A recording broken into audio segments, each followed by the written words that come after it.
Hi, this is Tim of the 1916 Company. Welcome and thanks for logging on. If you love this watch, email us, Team Mosso at the1916company.com for purchase pricing and availability questions concerning this watch.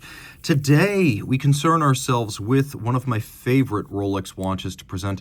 This is the Oyster Perpetual Deepsea Sea Dweller 116660, the 666, the wicked one. Launched in 2008, it was at the time the most extreme Rolex dive watch ever made in series production. And this is a Rolex Certified Pre-Owned watch. So before we jump into the details of the watch, let's talk about what Rolex CPO means. First of all, it means that this watch has been authenticated by Rolex. All parts invested are Rolex original. All service Rolex certified. And my company now only sells two types of Rolex, new and certified pre-owned. We have no generic used Rolex watches. So you get in CPO, which is factory blessed. You get a unique box and paper set. If the watch has its original retail set, you'll get those too. But no matter what, you're going to get the certified pre-owned box. You're going to get the certified pre-owned travel pouch, leatherette on the outside, suede inside, button snap closure, ideal for traveling with your watch. The watch also comes with a Rolex, not retailer, Rolex-backed 2-year international warranty. So if you were to buy your watch in Paris and you need service in Helsinki, you just take the watch into the nearest point of sale for Rolex and the warranty will be honored.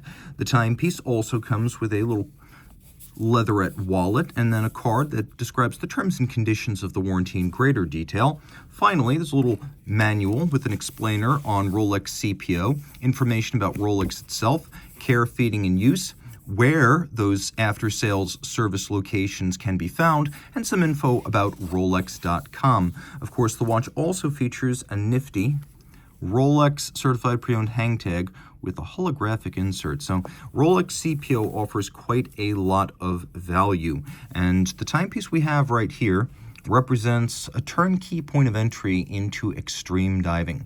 So when this model came out in 2018, it was the first 44mm Sea Dweller and by far the hardest core series production Rolex diver ever. It uses its size to good effect, and we'll talk about what that means. So the first thing you need to know is that the watch is 44 in diameter in 904L steel, 17.8 millimeters thick. Lug to lug, it's 52.1 millimeters, and then end link to end link with solid end links. Total distance across the wrist is 55.7 with a 21 millimeter spacing in between the lugs. Now the watch was made, as you see here, from 2008 until 2017. There was a redesign of the Deepsea after that. So this is the original model that came out in 2008 and ran through 2017. By the way, you might wonder, what is 904L steel? Well, Rolex calls it oyster steel, and what it is, it's a higher nickel content stainless steel that's particularly resistant to corrosion. Not all stainless steels are created equal. 316 can corrode if you don't rinse it after exposure to sweat or sea salt, whereas 904L will not corrode, period. Taking a quick look at the watch on my wrist, which is 16 centimeters in circumference, you get a good sense of the fit. It's a large watch. Now on an instrument basis where size equates to legibility, this is absolutely fine. A 16 centimeter circumference wrist can wear this. If you want something that is gracefully proportional, you're going to want a smaller Rolex dive watch, or you're going to need a bigger wrist. So I'd say if you want this to look proportional, you're going to want a wrist of at least 17 centimeters circumference, maybe 18. That said, it does sit comfortably, and if I were diving and using this as a backup dive timer, this would be handier for me than a Submariner because it's a bigger visual target and it's easier to read. Of course, at almost 18 millimeters thick, it's not going to fit underneath a cuff of any kind, though it will easily fit over a diving suit. Let me demonstrate now. Let me get this little hang tag out of the way. Some of the challenges of working with gloves. But this has by far the most deluxe Rolex dive clasp ever created. First, we've got Glide Lock, which unlike the system you'll find on less deluxe Rolex divers and Oysterflex Daytonas, unlike those Oysterflex Daytonas and Yachtmasters, unlike the Submariners and some Sea Dwellers, here Glide Lock can be deployed and operated and adjusted without removing the watch from the wrist. This is important because in a deep water marine environment, removing your watch could result in dropping your watch. So being able to make all of these adjustments with the watch on the wrist, including while submerged, gives you security against loss. So this little trap door has incredible tolerances. It's super snappy, solid, thick gauge steel, and you can see just how many increments of adjustment you've got there, each approximately 2 millimeters. So you could pull this out all the way. Now you've got a second degree of extension, a fold-out flip block system. These two elements in combination giving you approximately 50 millimeters of extension, or for those of you in the old colonies like me, 2 inches. We have an oyster bracelet, a well-known 3-link design. You can see the center links here are subdued in satin to resist glare. There's a little bit of polish on the side. Removable links fixed by screws. You can see that well. And then we've got the clasp itself. We have 2 different locking factors. You can see polished and media blasted internally. Here we have the lift lock system, which is spring-loaded and articulated. And that is the first lock. The beak and the hook latch together. This won't pull open. That's enough by itself to keep the watch on your wrist, but the fail-safe is that second lock, and you can see there's no straight-through polish to mute the glare. It does have a little polish on the side, but you can see that the bracelet and the clasp all brushed. Taking a quick look now, notice this little kerf underneath the 5-point coronet so I can dig my nail in to more easily lift up that lock. Rolling around to the case, it's a well-known sight to fans of Rolex dive watches. Integrated end links to better mate the bracelet to the case. Of course, you got that oyster steel, but you have something more. The case back, RLX titanium. When this came out in 2008, this was the first use of titanium in a Rolex case ever. One of the few Rolex watches that features a branded case back. It's unique on that basis as well. So what you're looking at here is a cylinder that starts with, depending on which side you want to start on, it starts with this titanium case back. There's a hardened steel stack of cylinders inside the case, and you can see that where it says original gas escape valve ring lock system, that is the top of the stack of steel cylinders, giving way to a sapphire that's 5.5 millimeters thick, so incredibly tough, which is also why there's no Cyclops eye magnifier here. The dial features what you would expect from a Rolex watch. No shortage of luminescence. We'll do a quick lume shot so we can get a good sense. Rolex Chromalight lume. It is their proprietary lume. And also note that the seconds hand is lumed. That's an important feature on a diver. It's not universal on divers, but it does tell you whether your dive instrument is running in the depths and the dark. So I think that is a superior arrangement to have all 3 hands loomed.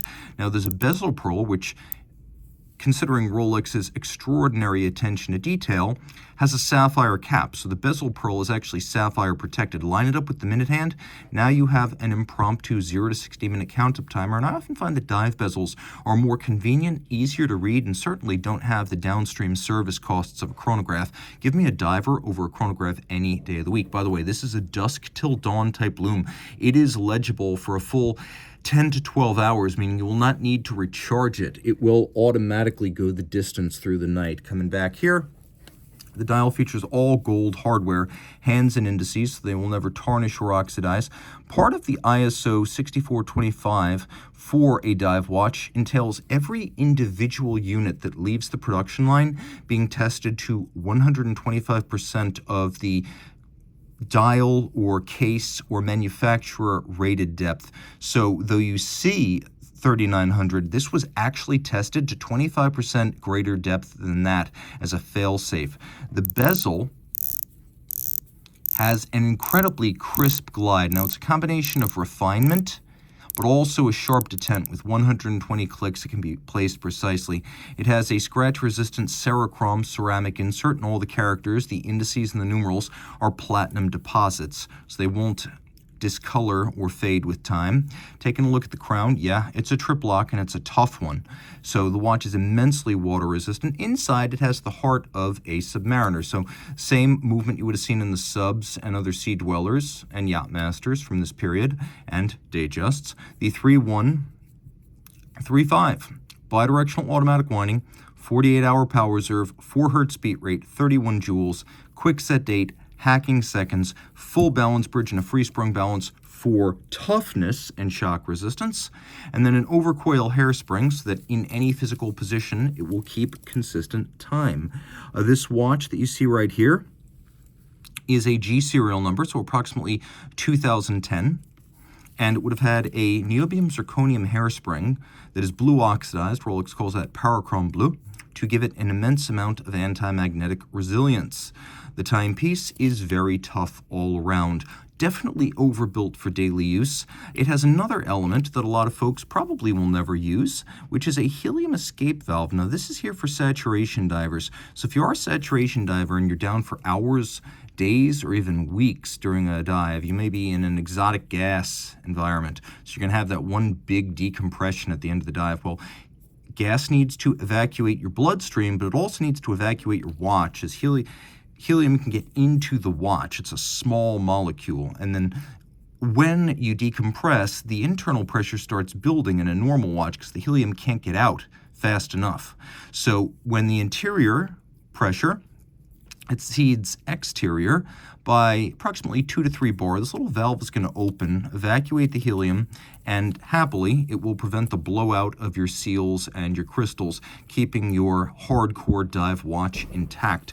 There is a lot to love here. Of course, we have these extensions for use over diving suits, but I've also found that if you live in very cold environments, these are great for wearing your watch over a thick sweater, a winter coat, a really heavy gear if you're operating a snowblower or riding an ATV. This extension can actually work really well high and dry. So if you have interest in this Rolex Certified Pre-Owned Deepsea Sea Dweller, reach out to Team Mosso at the 1916company.com for purchase and pricing details.